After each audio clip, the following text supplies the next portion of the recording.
Assalamualaikum warahmatullahi wabarakatuh. Halo teman-teman, kembali lagi di JTK ID bersama saya Angga dan selamat datang untuk kalian yang baru bergabung di channel JTK ID. Untuk kalian yang belum subscribe silahkan bantu tekan tombol subscribe-nya karena subscribe itu gratis ya. Dan di video kali ini saya kedatangan sebuah produk dari sebuah brand yang cukup udah lawas dan cukup populer juga. Ini adalah salah satu brand lokal Indonesia yang udah cukup lama. Dulu juga saya pernah coba VGA cardnya seperti GTX 750 Ti, dan beberapa waktu lalu atau tahun lalu pernah juga kita coba atau review mechanical keyboardnya, dan juga di beberapa video juga pernah kita coba untuk 3-in-1 fan casingnya. Jadi buat kalian juga yang penasaran ya, kalian juga bisa kunjungi website Digital Alliance. Produknya apa aja banyak sekali, mulai dari fan casing, cooler ya seperti itu, dan juga power supply, storage, memori, meja gaming, kursi gaming, headset, earphone, dan lain sebagainya ya, mikrofon semua ada. Jadi kalian yang seneng dengan produk Digital Alliance, mau rakit PC, mau aksesorisnya dari Digital Alliance semua itu juga bisa ya. Jadi dari ujung rambut sampai ujung kepala, ujung kaki itu juga udah bisa. Dan kali ini yang akan saya bahas yaitu adalah sebuah SSD-nya, yaitu adalah DA Drive Pro dari Digital Alliance tentunya. Dan ini adalah SSD Gen 3x4. Nah, kira-kira bagaimana sih performanya atau spesifikasi ataupun keunggulannya, kita akan bahas di video kali ini. Dan gak perlu lama-lama, mari kita langsung bahas. Let's go.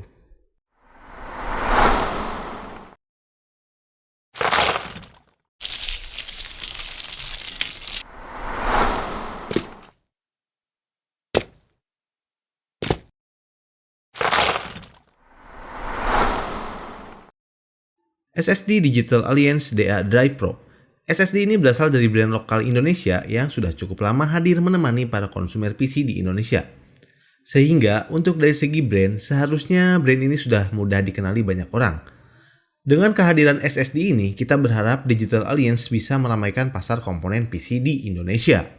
Nah, sebetulnya jika dilihat dari informasi yang ada, brand ini sudah mengeluarkan beberapa produk tipe SSD-nya. Dan kali ini, SSD yang hadir di studio adalah tipe Digital Alliance Drive Pro. SSD ini adalah termasuk SSD M.2 NVMe Gen 3. Dan SSD ini sebenarnya hadir dalam beberapa varian SKU seperti kapasitas 256GB, 512GB, dan 1TB. Yang ada di tangan saya kali ini yaitu dengan kapasitas 512GB. Dari segi tampilan packagingnya memang ini bukan yang luar biasa, tapi Digital Alliance membalutnya dengan tampilan yang begitu meyakinkan. Terlebih dengan desain bagian depan dari boxnya langsung menunjukkan gambar terdapat adanya heatsink ataupun heat spreader pada SSD ini.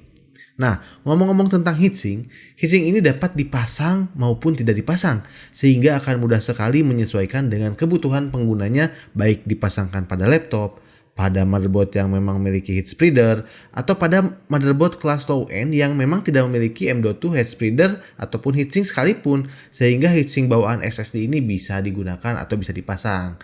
Jadi memang pasarannya cukup fleksibel sekali. Oh iya, dan ternyata SSD ini didesain di Indonesia dan dibuat di Cina.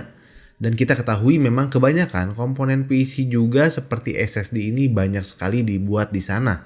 Dan gak asing juga, pada SSD ini terlihat menggunakan controller dari Silicon Motion SM2263XT. Walaupun controller ini bukanlah kelas yang terbaik, namun controller ini pun banyak digunakan oleh berbagai brand yang sudah cukup ternama. Terlebih memang untuk menekan harga jual tentunya. Sehingga sebetulnya untuk kualitas nggak perlu diragukan lagi karena ini bukanlah hal yang baru. Dan dari segi garansinya, SSD ini memiliki waranti 3 tahun. Dari websitenya saya mendapat informasi untuk SSD ini memiliki kecepatan read-nya up to 2000 MB per second. Dan write-nya itu ada di up to 1600 MB per second. Namun di sini saya tidak menemukan informasi lain seperti berapa TBW yang dimiliki dari SSD ini ataupun yang lainnya. Jadi memang keterangan di websitenya pun ataupun di boxnya nggak begitu detail.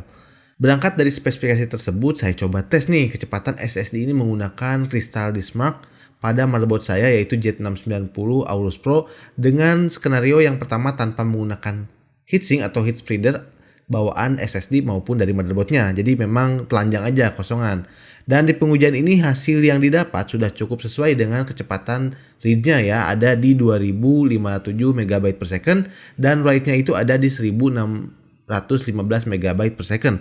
dengan suhu maksimal yang dicapai hanya 57 derajat tanpa heatsink. Cukup adem.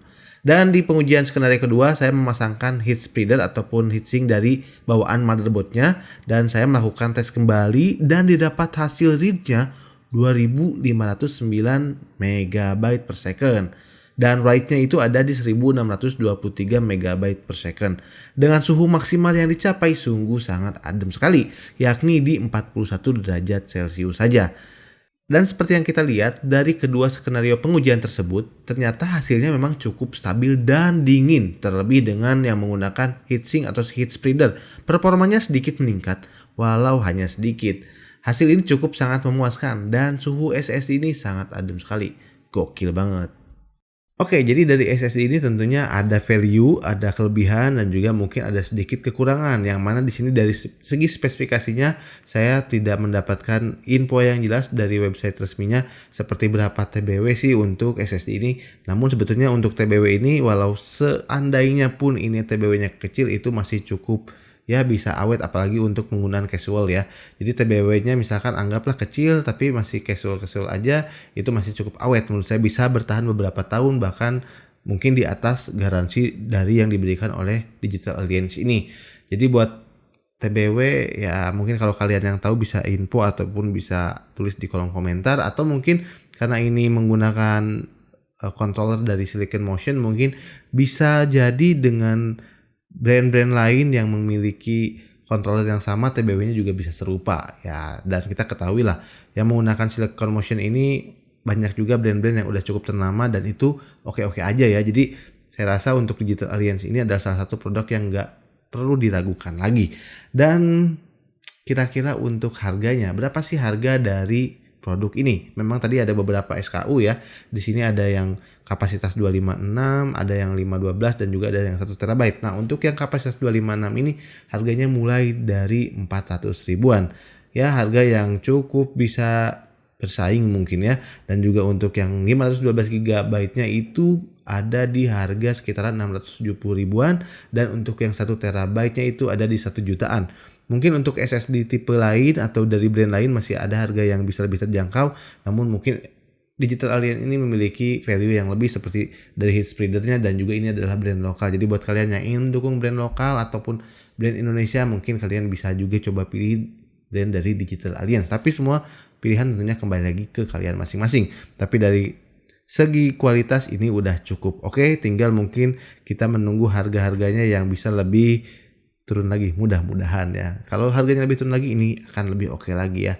Jadi buat kalian juga yang mau pasangkan ini di laptop, mau pasangkan di PC ini tentunya bisa ya karena memang untuk Digital Alliance SSD ini fleksibel sekali. Heat spreader-nya atau heatsinknya bisa dipasang ataupun dilepas ya. Jadi ini it's okay buat di laptop bisa, buat di PC bisa ya. Jadi nggak ada masalah.